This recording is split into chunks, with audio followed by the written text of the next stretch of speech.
Good morning, Mr. Stoltenberg. Thank you so much for your coming. It is a very great honor for us and great help, and we feel now that we are not alone. We're working also and hope that Ukraine the war will be over soon. Please say something to the press.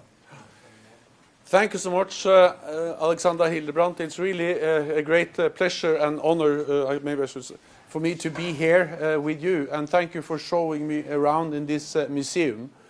What you do here is extremely important. This museum is a landmark for freedom, a landmark for everyone who believes in democracy, in freedom over oppression and autocracy. And that is important because we need to remember what happened at Checkpoint Charlie. We need to remember how divided Europe was with the wall during the Cold War. But we also need to remember it because we see that tyranny and oppression is coming back.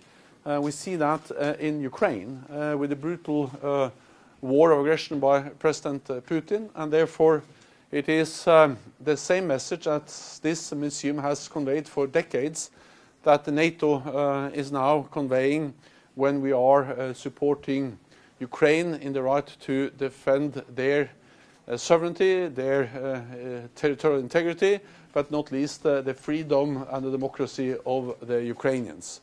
So there is a long line from when you and your husband established this museum just after the wall came up, and the work of NATO and NATO allies today. And as we discussed, NATO played an important role, a critical role during the Cold War, helped to bring this wall down, and now we are doing all we can to prevent new walls to be rebuilt in Europe.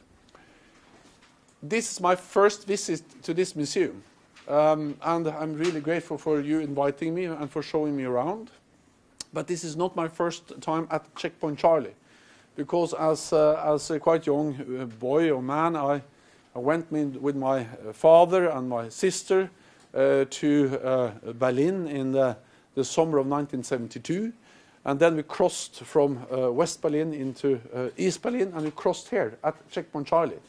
And I remember it was, going from the freedom, the open society of West Berlin to the darkness in East Berlin, and the feeling of really crossing from one world to another world. And then we stayed for a few days in East Berlin, and then we crossed back. Of course, that was possible for us because we had the Norwegian passports, we had all the papers, but we also then knew that the people we left in East Berlin, they were not able to leave. The only way to leave was to risk their lives and to try to get out, crossing the border, but knowing that the guards were actually after them all the time. So thank you so much for keeping this museum, for keeping this landmark for freedom, and thank you so much for showing me around today. Thank you. Mr. Stoltenberg, maybe just one question, if you allow. You mentioned the right of Ukraine to defend itself. When you look at Germany and maybe if Germany can do more in terms of weapons delivery, would you expect Germany to do more, for example, send combat tanks to Ukraine? Germany is doing a lot to provide support to Ukraine. Germany is providing substantial military support, financial support, humanitarian support, and actually Germany is among those allies that are providing the most support. I will meet with Chancellor Scholz later today, and of course we will then discuss how to make sure that NATO allies sustain their support for Ukraine, including with air defenses, which is extremely important now.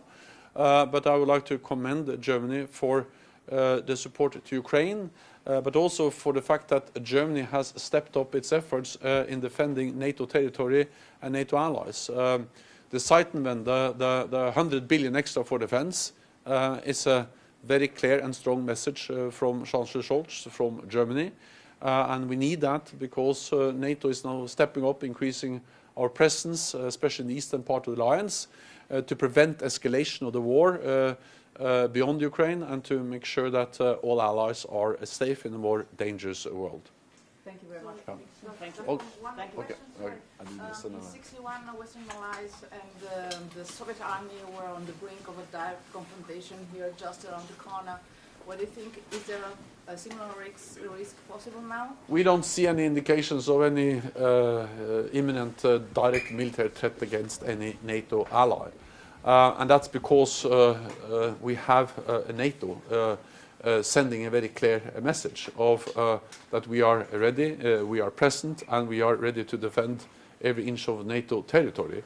Based on NATO's core principle, an attack on one ally will trigger a response from the whole alliance, one for all for one. And the fact that we have increased our presence, not least in the eastern part of the alliance, sends this clear message to Moscow. So we don't see any imminent threat against any NATO ally. Thank you. Thank you very much.